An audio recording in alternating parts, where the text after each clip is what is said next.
Hello guys, Pete Dahlgren again, building the Mears Models F86. Now what I'm showing you here is the completed frames, and we're getting ready to start adding some blocks. However, that hasn't come in yet. So anyway, I want to explain the rudder and the vertical fin because of the fact is I lost footage on it.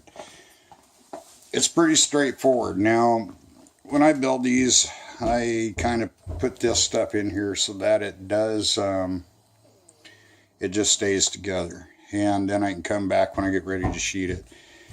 The next step we're going to be doing on this will be to actually be putting the blocks in. But we're going to have to sheet one side of these in order to do this. And it hasn't come in yet. So I'm going to set these aside and we'll start working on some other parts. Now, the total time to get all this set up and put together and glue took the better part of a day, but you know, it's pretty straightforward. There are two pieces on this particular part that do need to be cut out, and I'm going to explain that a little bit. And this one right here needs to be trimmed off because they leave the tab on there just because it will get broken if they don't do it. But anyway, and then the base of this has to be cut out. Now, there are some cuts in this that need to be kind of put in there. Now, this piece will be straightened out in here when it gets sheeted. And you can see that it is kind of bent a little bit, and that's okay. See if I can do this. It'll sit about right. You can see it moves fairly easy, but this is where you got to be kind of careful and get the gap right. If you look at it, there is a piece that is actually put in, and it was clamped, and it's just taped on there for just to keep it together. So if it does fall over, it doesn't get broke off.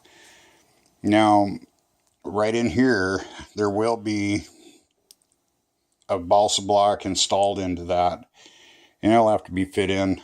And then we'll cut that in. I'll show you all how I do the hinges later when we get to that point. We got some other stuff. And now this kit is extremely precise. The parts fit really well. There is, however, a couple spots that they didn't cut out, and it's on this one right here. You will have to cut the notch out on that. It's a no-brainer. You guys that have built these before have an understanding of that.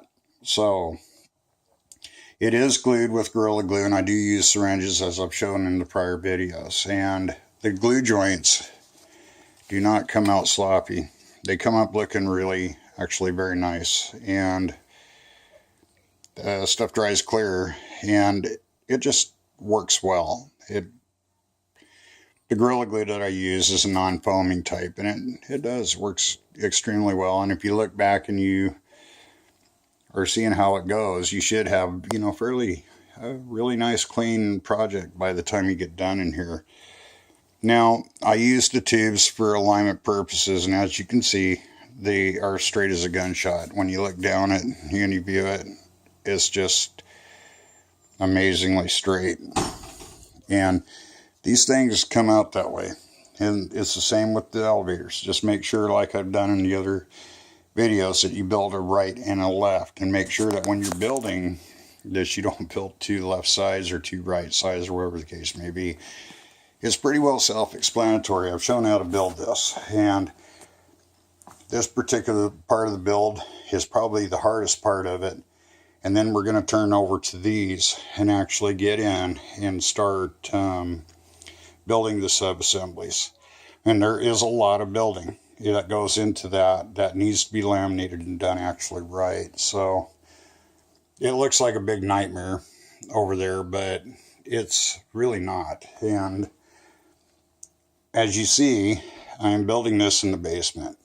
Now let me explain why I'm doing it this way.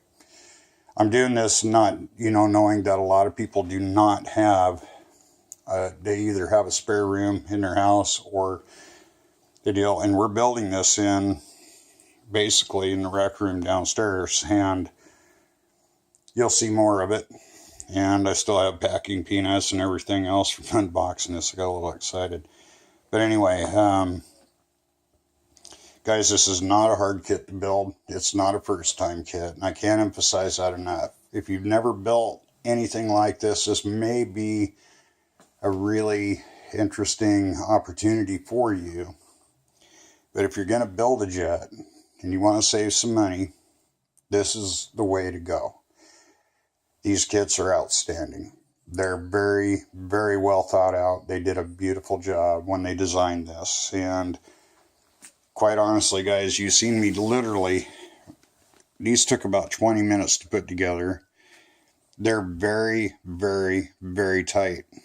Now, like I said, I built this on a marble table. And the reason I do it is because it's an absolute flat and true surface.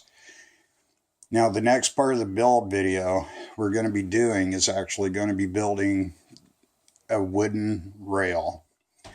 And it's going to be a big wood I-beam that has been treated and machined very much the same way as this has been done. And that's what we're going to build the fuselage, because it's absolutely critical that it is done.